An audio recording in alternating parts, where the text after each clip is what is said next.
베드로가 예수님의 말씀에 믿음으로 순종하잖아요. 깊은 데로 가서 그물을 내려 고기를 잡으라. 이제 베드로가 밤이 맞도록 수고했을 때 얻은 것이 없지만 주의 말씀을 의지하여 그물을 내리다. 그래 깊은 데로 가서 그물을 내리니까 고기가 그물이 찢어질 정도로 많이 잡혀요. 혼자 들어올릴 수가 없죠. 그래서 옆에 있는 배에 있는 친구들을 부릅니다. 그래서 친구들과 함께 그물을 배에 올려보니 밤새 한 마리도 잡지를 못했는데 두 배에 가득 차는 만선이 되는 놀라운 기적을 경험하죠. 여러분, 우리 기독교는 기적의 종교고 지금도 기적이 있어요. 믿으시면 아멘. 지금도 이런 놀라운 기적의 역사들이 우리의 삶 속에도 일어납니다. 근데요, 빈 배가 만선이 되는 이런 복만 쫓는 복을 가리켜서 우리는 기복신앙이라 그렇게 기복신앙. 순종하니까, 믿음으로 순종하니까 만선이 됐다. 와, 하나님 나에게도 이런 복을 주시옵소서. 이런 복을 쫓는, 이런 복만을 쫓는 걸 가르쳐서 기복신앙, 바른 신앙이 아니라는 거죠. 바른 복이 아니에요. 참된 복이 아니에요. 물론 이것도 복입니다만은 진정한 복이 아니에요. 진정한 복은 뭐냐면, 따라합시다. 예수님을 만나면 달라진다. 예수님을 만나면 달라져요. 뭐 만선이 되는 게 그게 진정한 복이 아니고 정말 예수님을 만나면 달라져요. 뭐가 달라지냐? 세 가지가 달라져요. 세 가지. 이게 진정한 복입니다. 예, 물질의 복은, 건강의 복은 이것이 나한테 지금은 당장의 복이 되지만 나중에 그 복이 그것 때문에 내 인생이 망할 수도 있고요. 내가 물질 때문에 내 자녀가 망할 수도 있어요. 그렇잖아요. 우리 인생이 그렇잖아요. 이런 복권 당첨되는 사람들 주변에 많잖아요. 근데 복권 때문에 가정이 파탄내고 그 인생 망친 사람이 우리 주변에 얼마나 많습니까, 여러분? 그 진정한 복은 아니에요. 진정한 복은 예수를 만나면 달라져요. 뭐가 달라지면 세 가지가 달라집니다. 잘 들으세요. 따라서 합시다. 호칭이 달라진다. 호칭의 변화가 일어나요. 호칭. 부르는 게 달라져요. 호칭은 관계이죠. 관계. 호칭은 관계. 요즘 젊은 사람들 연애를 하면 처음에 호칭이 뭐라고 불러요?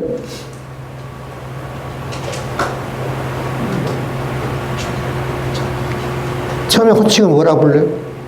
우리 수연이 처음에 민성이 만날 때 뭐라고 불렀어? 어?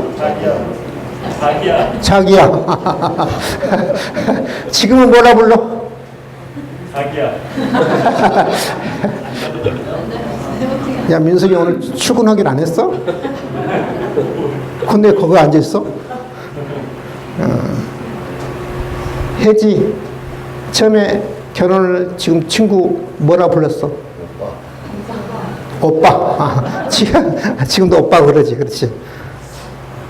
처음에 대부분의 젊은 사람들을 친구를 만나면 우리 옛날에는 뭐예요? 무슨 씨 그랬잖아. 그렇지. 하균 씨 그랬잖아요. 상수 씨 그러잖아. 그렇죠. 씨 불렀죠. 상수 씨 그랬잖아요. 처음에 우리 때는 그랬어요. 무슨 씨 이름 부르면서 무슨 씨 그랬어요. 근데 요즘은 젊은 사람들은 뭐 무조건 나이가 많든 나이가 적든 그냥 조금 호감이 가면 오빠 그러지. 오빠 그러죠. 그럼 오빠가 결혼하면 뭘로 호칭이 바뀌어져요? 여보 당신으로 바뀌어져요. 여보 당신으로. 이제 이름이 호칭이 바뀌어지잖아요. 처음에 무슨 씨, 오빠, 자기야, 여보, 당신에게. 이름이 호칭이 바뀌어진 거예요. 호칭이. 이게 호칭은 관계를 이야기해요. 오빠 그러면 조금 친한 사람, 자기야 그럼 조금 더 친밀한 사람, 여보 당신 하면 뭐예요? 결혼하는 관계를 이야기하고 있거든요. 그러니까 여러분 처음에 베드로가 예수님을 부릅니다. 예수님을 부르는데 처음에 예수님을 뭐라고 호칭하느냐 하면 5절에 보세요. 5절에 보면 뭐라고 부릅니까? 제가 일부러 안 했어요. 5절에 한번 성경 보세요. 성경 다 없지요. 시몬이 데려왔을 때 호칭이 뭐예요? 선생님. 따라합시다. 선생님. 랍비요. 그래, 랍비요. 선생님. 그러니까 조금 내가 저 사람한테 조금 배울 만한 사람이 있다. 가르침을 받을 만한 그런 사람이라 그러면 선생님 그럽니다. 선생님. 호칭이 그래요. 선생님. 근데 여러분 이 놀라운 기적을 맛보고 경험하고 난 다음에 선생님이라는 호칭이 뭘로 바뀌어지냐면 8절에 한번 보세요. 8절에 보면 시몬 베드로가 이를 보고 예수의 무릎 아래 엎드려 이르되 따라하십시다. 주여. 선생님에서 뭘 바뀌어지는 거예요? 주여로 바뀌어지는 거예요. 주여로. 이 주여라는 말은 큐리오라는 그 헬라어 단어인데 나의 주인이시여라는 말이에요. 나를 주관하시는 분이시여라는 말입니다. 이 호칭이 바뀌어지지 아니하면 사실은 그 사람은 정말 예수님을 인격적으로 만났다고 볼 수가 없어요. 여러분. 예수님을 정말 인격적으로 만난 사람은 호칭이 바뀌어져요. 호칭이 바뀌어져요. 왜 이렇게 호칭이 바뀌어지면 자연스러운 거잖아요. 처음에 무슨 시에서 자연스럽게 자기야에서 오빠에서 자연스럽게 결혼과 함께 또 여보 당신 오빠 이게 자연스러운 거죠. 자연스러운 거죠. 근데 선생님에서 주여는 너무 자연스러운 거예요. 처음에 베드로가 예수님을 만났을 때 말씀을 전하는 사람이니까 말씀을 가르치는 그냥 선생님이 자연스럽게 나와서 선생님은. 그런데 여러분 그물은 고기 한 마리 잡지 못했는데 예수님이 깊은 데로 그물을 내려라 하니까 그물이 찢어질 정도로 잡힌 거예요. 한번 생각해 보세요. 그 깊은 데에 고기가 있는 것을 나에게 명령했던 이분은 알았다는 말 아니에요. 보이지 않는 곳까지 이분은 보시는 분이구나 이렇게 알 수 있어요. 한번 생각해 보세요. 깊은데 지금 고기가 지금 때로 이렇게 몰려있단 말입니다. 근데 그물을 던졌어요. 여러분 이 물고기가 아무리 미련해도 이게 그것도 아침인데 환히 이제 아침인데 그물을 내려오는 거 보이는데 그러면 고기들이 가만히 있을 고기들이 어디 있겠어요? 생각해 보세요.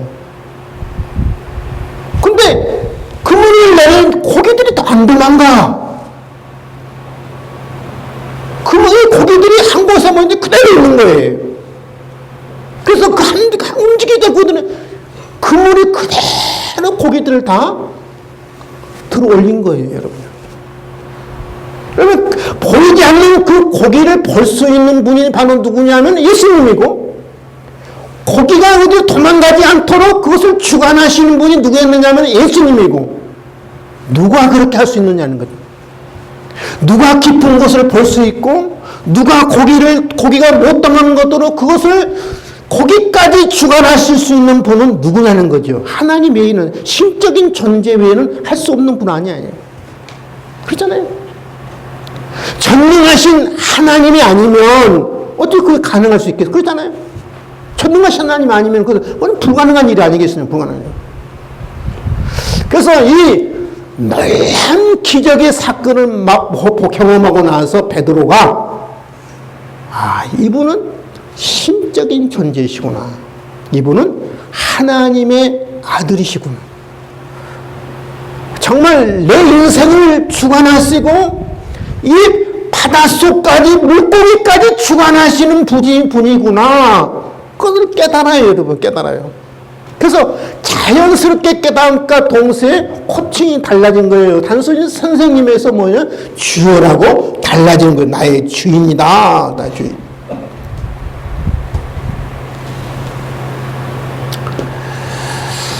내가 예수님을 영접하면요, 자연스럽게 예수님에 대한 호칭이 달라져요. 호칭이 달라져요.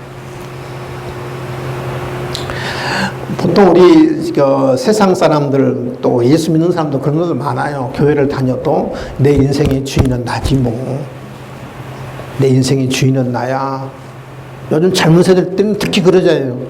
네 인생은 네가 주인이니까 네 마음대로 살아.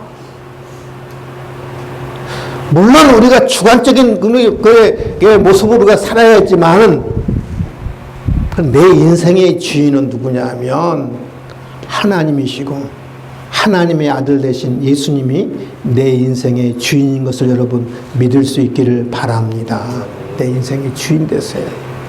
나를 주관하시고 내 삶을 주관하시고 내 생과 사와 화와 복을 주관하시는 인생의 주인이 누구냐?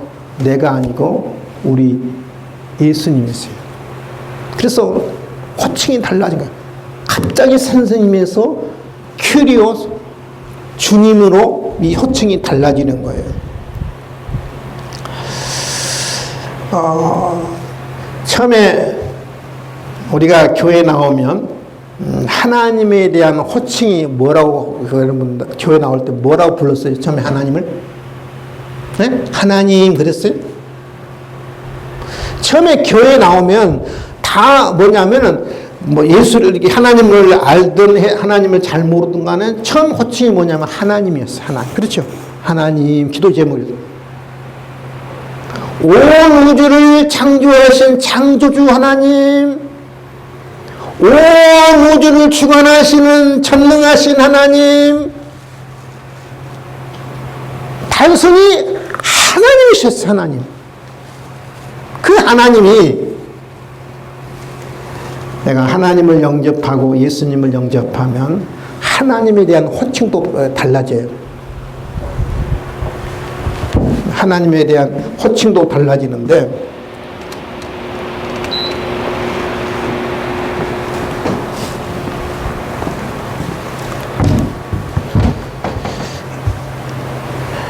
어떻게 달라지느냐?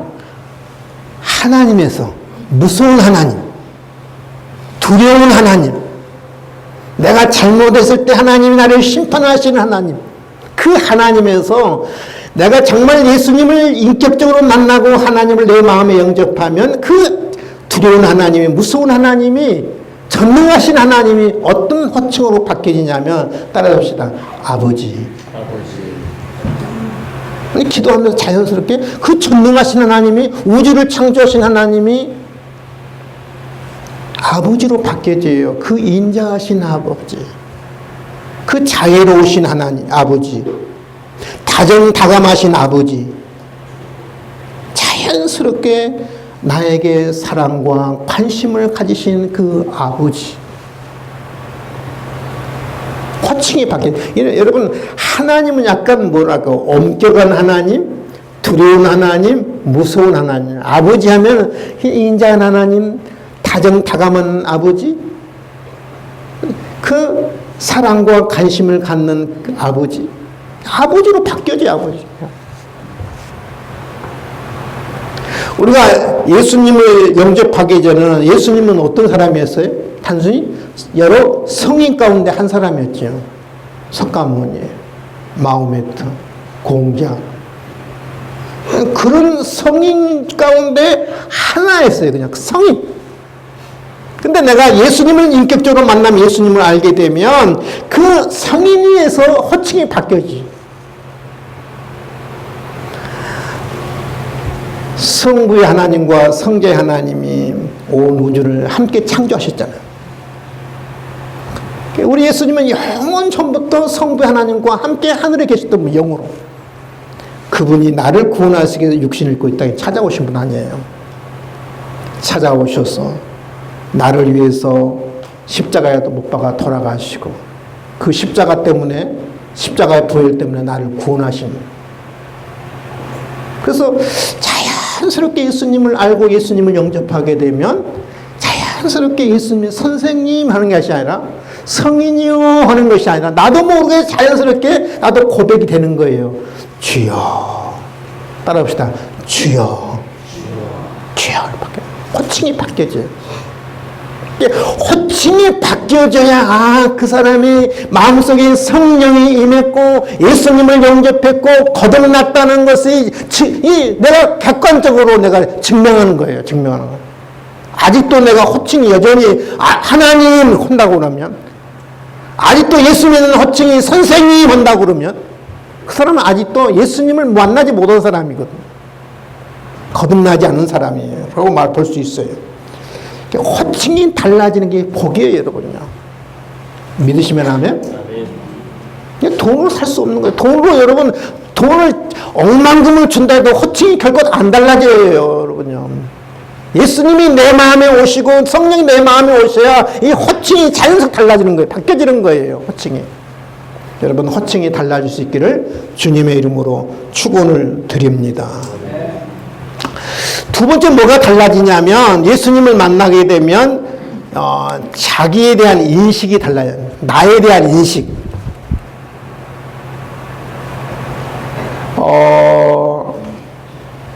8절에 보면 시몬 베드로가 이를 보고 예수의 무릎 아래 엎드려 이르되 주여 나를 떠나소서 나는 죄인으로서다 하니.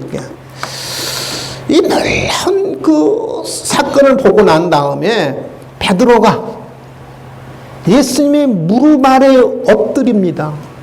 예수님의 무릎이 있다고 그러면, 앉아 있다고 그러면 이 무릎 아래 쭉 이렇게 엎드려요. 여러분, 이것은 무릎 아래 엎드린다는 말은 무슨 말이냐면 이 종이나 노예나 할 수 있는 자세거든요. 그렇죠? 나는 복종합니다 라는 말이에요. 나는 복종합니다. 나는 노예입니다. 이때 베드로가 예수님을 보고 무슨 느낌을 받았을까요? 이분이야말로 전지전능하신 분이구나. 그걸 느끼지 않았겠어요? 전지하신 분이구나. 바닷속 깊은 곳까지 보시는 분이구나. 물고기 때까지 주관하신 분이시구나. 정말 전능하시고 전지하신 분이구나. 실적인 존재이시구나. 하나님이시구나. 자기도 모르게 예수님의 무릎 앞에 엎드린 거예요. 시켜서 한 게 아니에요. 예수님이 야, 너 내 앞에 무릎 꿇어. 엎드려. 그런 게 아니에요. 자발적으로 자기도 모르게 베드로가 예수님의 무릎 앞에 엎드리잖아요. 엎드리잖아요. 그러면서 주여 나를 떠나소서 나는 죄인으로서이다. 먼저 베드로가 무엇을 깨닫냐면 자기는 아주 미미한 존재인 것을 깨달아요. 미미한 존재. 미미한 존재. 그래서 예수님 무릎 앞에 엎드리는 거죠. 예수님의 그 전능하심을 보고 예수님의 그 전지하심을 보고 정말 이 베드로가 나는 정말 미미한 존재이다. 그래서 깨닫고 예수님의 무릎 아래 엎드리는 거죠. 여러분, 사람은요 사실 별것 없어요.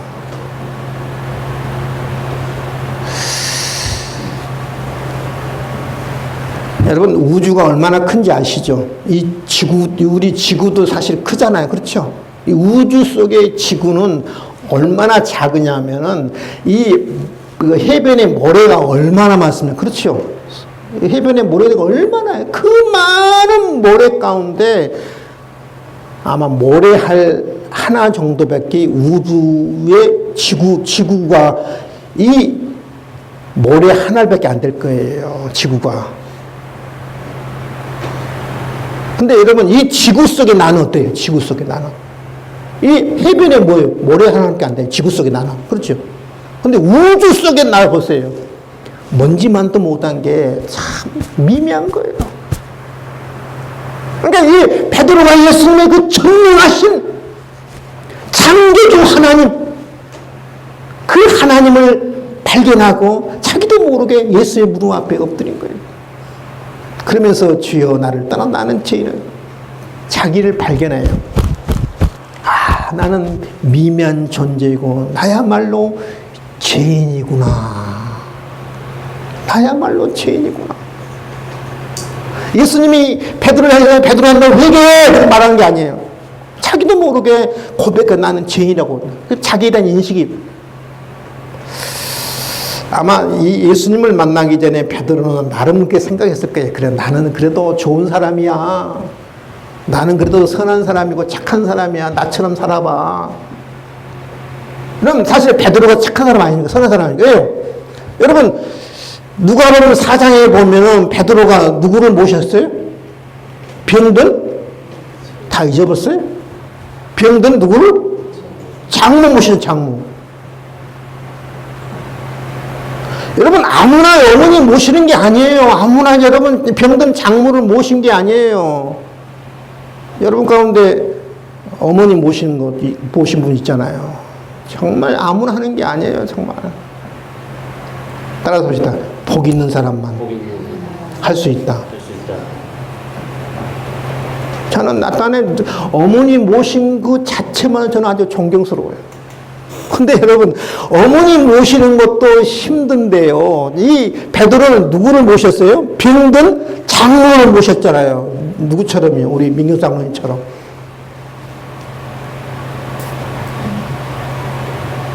아무나 하는 게 아니거든요. 정말 고달프고 힘들거든요. 나이 들면 어르신들이 몸만 들든가요? 고집만 들잖아. 그렇죠? 맞지요? 자기 마음대로 하려고 그러죠. 그렇죠?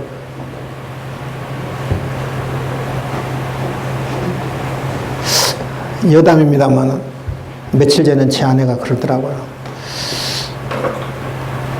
자기 엄마 나로 저러보면은 이제 장모님이시죠.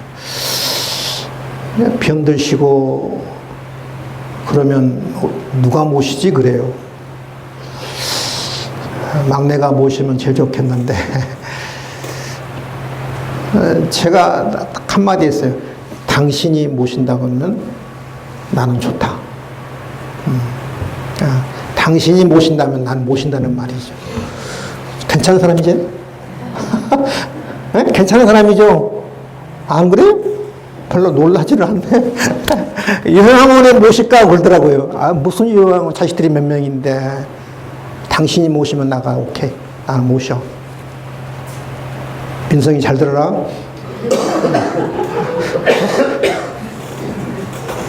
괜찮은 사람이잖아요. 그 정도에 괜찮은 사람이죠. 베드로 괜찮은 사람이라니까요. 여러분 예수님이 배 좀 빌려줘 그러니까는 피곤한데도 불구하고 고객만 잡지 못하고 낙심한 가운데도 배 좀 빌려줘. 이 베드로 어떤 사람이에요? 배 빌려주잖아요. 베드로 괜찮은 사람이에요. 괜찮은 사람이에요. 상대적으로 보면 다른 사람과 비교해보면 선한 사람이고 착한 사람이고 괜찮은 사람이에요. 근데 전능하신 영광스러운 주님을 만나자마자 나는 죄인입니다 라고 고백해요. 예수님이 죄를 지적하지도 않았어요. 너 죄가 많지 않니? 지적지도 않았는데 스스로 나는 죄인이라고 고백하고 있거든요. 나는 죄인입니다. 괜찮은 사람이라고 생각했던 베드로가 주님을 만나고 나서 자신이 얼마나 큰 죄인가를 깨달아요. 얼마나 큰 죄인인가. 그러니까 우리가 예수님을 만나면은요, 내가 처음에 교회에 나오면 나는 그렇게 괜찮은 사람으로 나와요. 다 그래, 나는 괜찮은 사람이야. 다른 사람에 비하면 난 착하고, 내가 거짓말을 하고 살았어, 도적질을 하고 살았어, 사기를 치고 살았어. 나는 그렇게 괜찮은 사람이야. 하고 다 교회에 앉아있다고 해요. 그런데 예수님을 만나고 성령님이 내 안에 들어오면 베드로처럼 나는 죄인입니다. 나는 정말 지옥 갈 수밖에 없는 나는 죄인입니다. 라고 나의 어떤 죄성을 깊이 깨달아요. 얼마나 죄성을 깨닫느냐면 이렇게 깨달아야 정말 그 사람은 구원받은 사람이야. 한번 보세요. 에레미야 17장 9절은 만물보다 거짓되고 심히 부패한 것은 마음이라 누가 능히 이를 알리오마나. 이 사람의 마음이요, 만물보다 거짓됐다고 그래요. 그 어떤 이 삼라만상보다 거짓된 게 우리 마음이라는 거예요. 한번 내 마음 보세요. 얼마나 거짓된 거. 얼마나 가증스러운 것인가, 얼마나 위선적인 걸 한번 여러분 보세요. 그래서 성경은 말합니다. 만물보다 거짓되다. 사람의 마음이. 얼마나 내 마음이 심히 썩었는지. 그게 사람 마음이라요. 내가 정말 거짓되고 부패하고 썩었다는 거예요.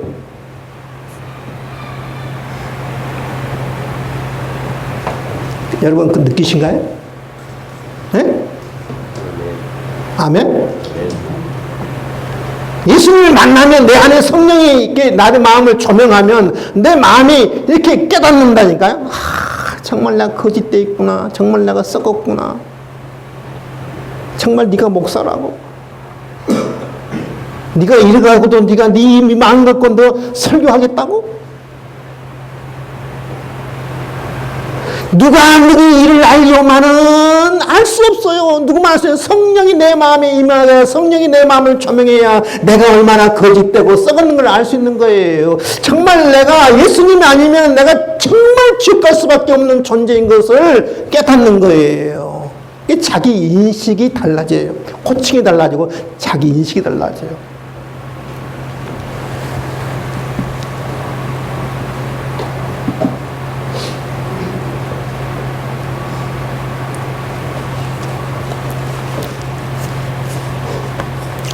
마치 이와 같은 거예요.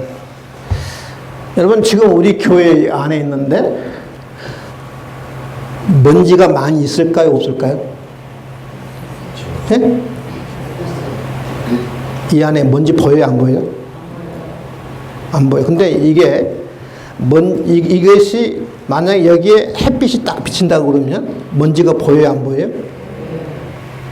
만약에 먼지가 보인다고 그러면 여기에 앉아있을 분이 몇 분이나 계실까요?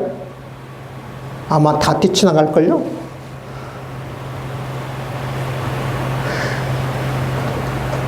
저도 먼지는 안 보인대요. 좀 어두워서 안 보이는데 아마 이 햇빛 아래 가면은 먼지가 아마 가득 찼을 거예요. 가득 찼어요. 우리가 그래요, 여러분.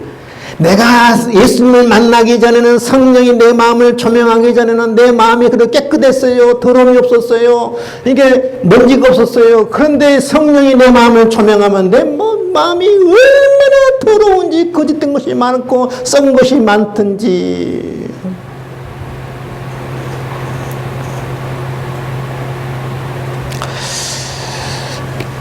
자기 인식에 대한 것이 달라져요. 우리 교회를 처음에 나오면 다 어떻게 되냐면 나는 괜찮은 사람이다 생각하고 다 나와요. 두 번째 어떤 변화가 있느냐 하면은 나는 정말 거짓되고 정말 나는 썩은 사람이라는 것을 깨달아요. 세 번째 깨닫는 게 뭐냐면 여기서 깨달으면 우리는 좌절하고 절망해요. 세 번째 깨닫는 게 뭐냐면 나 같은 이 죄 때문에 나같이 썩은 이 인간 때문에 예수님이 죽지 아니하면 나는 구원이 없겠구나.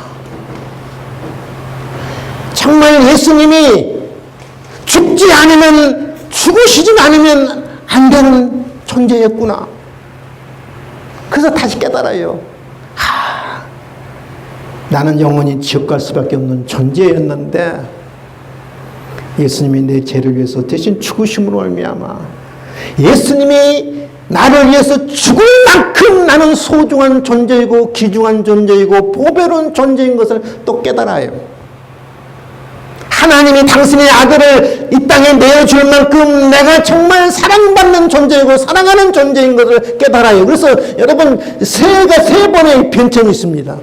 첫 번째 괜찮은 존재에서 부패한 존재로 깨닫게 되고 그 다음에 나는 예수님 때문에 소중한 존재가 되고 귀중한 존재가 되고 보배로운 존재가 됐다는 걸 깨달아요.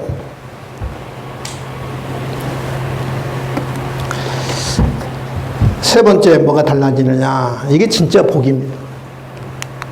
따라합시다. 삶의 목적이 달라진다. 호칭이 달라지고 그 다음에 뭐가 달라진다고 그랬어요? 금방 했잖아. 네? 자기인식이 달라요. 따라합시다. 자기의식. 자기인식. 자기인식이 달라져. 세 번째, 삶의 목적이 달라져. 예수께서 시몬에게 이르시되 무서워 말라. 이제 후로는 내가 사람을 취하리라. 취한다. 취한다. 그런 말은 무슨 말이냐면 낚는다. 잡는다. 잡는다. 낚는다라는 말이죠. 잡는다. 낚는다. 취한다. 그러니까 원래 예수님이 베드로에 대한 어떤 계획이 있었어요. 목적이 있었습니다. 원래 베드로를 부르실 때 고기 잡는 어부로 부른 게 아니라 사람을 낚는, 사람을 잡는 어부로 부른 거예요. 삶의 목적을 이제 주는 거죠. 삶의 목적을 넌 바꿔라. 사람을 낚아라.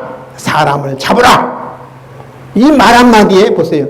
그들이 배들을 육지되고 모든 것을 버려뒀다. 이 모든 것이라는 말은 여러분 배도 버리고 그물도 버리고 그 많은 고기도 뭐였단 말이에요? 버린 거예요. 따라합시다. 고기도. 고기가 얼마나 많았어요? 배?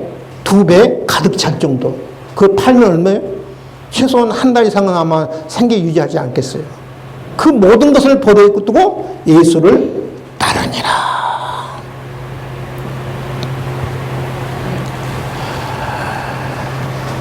여러분, 이게 버리고 예수님을 따른다는 건 쉬운 게 아니잖아요. 쉬운 게 아니에요. 왜 잡은 고기까지 버려두느냐. 이 사람을 잡는 것이, 사람을 낚는 것이, 사람을 취한 것이 고기 잡는 것보다 훨씬 가치 있다는 것을 깨달은 거예요. 여러분, 고기 한 마리 얼마나 하겠어요? 고기 한 마리 기껏해야 한 1,000원이면 되죠. 사람의 영혼은 얼마나 해요? 따라합시다. 한 영혼이. 따라합시다. 한 영혼이. 천하보다 귀하다.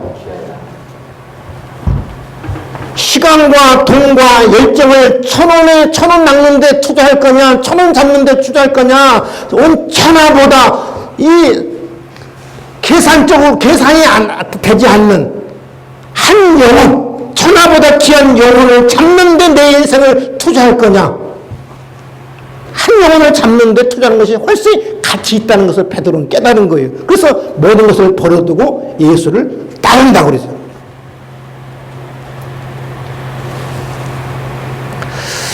여러분, 고기를 잡는 거나 사람을 잡는 거나, 형식은 조금 거의 비슷해요. 그러잖아요. 뭐 고기를 잡나, 사람을 잡나. 형식은 거의 같은데, 내용은 전혀 달라요. 여러분, 고기 잡는 일은 무슨 일이냐면은, 따라합시다. 사람의 일이고. 사람 잡는 것은 뭐예요? 하나님의 일이에요. 여러분, 고기 잡는 것은 육적인 일이고 사람 잡는 것은 뭐예요? 영적인 일이에요. 이 고기 잡는 것은 무슨 일이냐면은 형세의 일이고, 여러분 사람을 잡는 것은 내세의 일이에요. 형식은 잡는 것은 다 비슷한 것 같은데 내용은 완전히 다른 거예요. 사람의 일이고 하나님의 일이고 육신의 일이고 영적인 일이고 현세의 일이고 내세의 일이에요, 여러분요. 그러니까 베드로는 삶의 목적을 바꿉니다. 삶의 노선을 바꿉니다. 삶의 가치관을 바꿉니다. 새로운 인생을 출발해요. 저는 여러분이 좀 새로운 인생을 출발할 수 있기를 바랍니다. 아멘? 시시한 일에 여러분 인생 투자하지 마시고 가치 있는 일에 여러분 인생 투자하세요. 한 영혼을 여러분 낚으면, 한 영혼을 잡으면 몇 조보다 훨씬 가치 있는 일을 여러분 하시는 거라니까요. 하나님 보실 때, 하나님 보실 때, 이야, 너 그동안에 1,000원, 10,000원, 100,000원, 100만원 번이라고 얼마나 힘쓰고 애쓰고 그랬니? 야, 이 사람 잡는 것은 이 100억, 1000억이 아니라 맥주보다 귀한 이 영혼이야.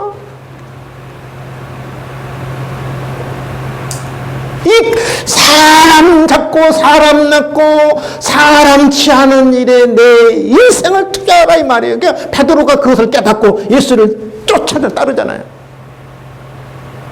삶의 목적이 달라지고 자기 인식이 달라지고 호칭이 달라지는 거예요. 이게 진짜 복이에요, 여러분요. 믿으시면 아멘. 베드로를 향한 예수님의 하나님의 계획이 있었고 하나님의 부르심이 있었어요. 왜 하나님이 예수님이 베드로를 불렀느냐? 사람 낚으라고. 예수님의 베드로에 대한 계획이 뭐냐? 사람 낚는 거였어요. 째째하게 고기 잡는 게 아니고 내 인생을 1000원짜리 10,000원짜리 내가 버는데 내 인생을 투자하는 데 목적이 있는 게 아니고 천하보다 귀한 영혼을 잡으라고 취하라고 거기에 하나님의 예수님의 계획이 있었고 목적이 있었어요. 저와 여러분이 삶의 방향을 바꿔야 하고요. 노선을 바꿔야 합니다. 내 인생의 어떤 새로운 전환점을 내가 맞이해야 돼요. 새로운 출발을 해야 합니다. 기도하겠습니다. 하나님 아버지, 감사와 찬송과 영광을 올려드립니다. 예수님의 말씀에 믿고 순종했을 때 하나님 2배 가득 차는 만선의 놀라운 기적을 맛보는데 진정한 기적은 하나님 만선이 아니었습니다. 호칭이 달라진 것이 진정한 복이었습니다. 자기에 대한 인식이 달라지는 것이 진정한 복이었습니다. 괜찮다고 생각했던 자기 자신이 죄인이라고 고백합니다. 정녕 고귀한 존재인 것을 나중에 깨닫습니다. 삶의 목적이 달라집니다. 고기 잡는 그런 인생이 아니라 하찮은 고기를 잡는 인생이 아니라 천하보다 귀한 사람 영혼을 잡고 영혼을 낚는 하나님 영혼을 취하는 그런 거룩한 존재로 이제 베드로가 달라진대. 사랑하는 성도들, 예수를 만남으로 말미암아 세 가지가 달라지기를 원합니다. 호칭이 달라지기를 원합니다. 자기에 대한 인식이 달라지기를 원합니다. 삶의 목적이 달라지기를 원합니다. 이런 은혜를 허락해 주시옵소서. 감사하며 예수님의 이름으로 기도하옵나이다. 아멘. 사명 우리